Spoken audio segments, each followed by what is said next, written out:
Let's get more now on the coronavirus picture across the country. I'm joined by the host of the Health Report on Radio National and the Coronacast podcast, Dr. Norman Swan.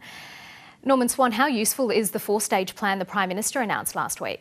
It's a plan, so that's good. It's an outline of a plan, so we've just got to see which way forward. And the stages do roughly correspond to where you want to be. It's the thing that's not there are targets and timelines.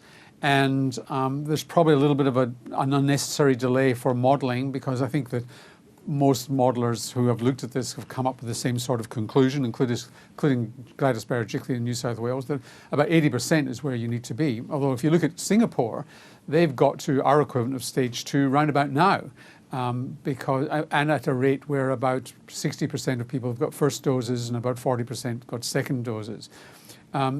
If we all had Pfizer, the rate would be maybe 70%, but the mix of doses means about 80%. So the issue here is vaccine supply. But the other problem with there is a problem with the stages, which is there are things within the stages which, if they're going to cling to those rigidly, probably are unnecessary. You could probably move things further up. For example, home quarantine for overseas arrivals. Jane Halton suggested that last year in her review. That's been on the table for a long time. We haven't acted on it. We could move the elements within that, easing up on vaccinated travellers coming back from overseas into home quarantine, for example. These things could happen very soon, increasing the intake of overseas students. Those could happen quite soon as well. So as long as we're not too rigid about the four stages and we move things around a bit, it's good to have a plan. Would that home quarantine for overseas travellers be safer or more risky in your view? Well, for vaccinated travellers, fully vaccinated travellers with recognised vaccines, they're less likely to be infected. And if they're infected, they're probably less likely to pass it on. And in home quarantine, if these are returning Australians and they do have a home to go to, you're not going to have the paraphernalia of security officers and other people who can actually bring it in, spread it, meals and so on. You're going to almost certainly have separated ventilation, unless, of course, they're in an apartment block. You're going to have to risk adjust this, but potentially it could be a lot safer. And we're already doing home quarantine for people who are close contacts across the country. We're doing that already.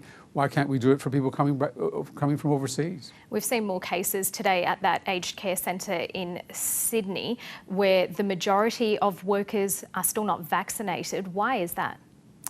That's not a question that you have to ask me. It's a question that needs to be asked of the federal government. It's outrageous, to be honest, that aged care workers are not immunised. They're at high risk.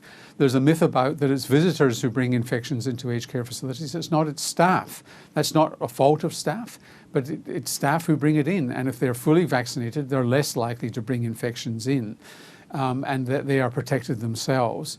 And it's good that aged care residents are vaccinated. And the evidence from here and from overseas is that if you're fully vaccinated and you're elderly, you are very, very well protected against serious disease, which is fantastic.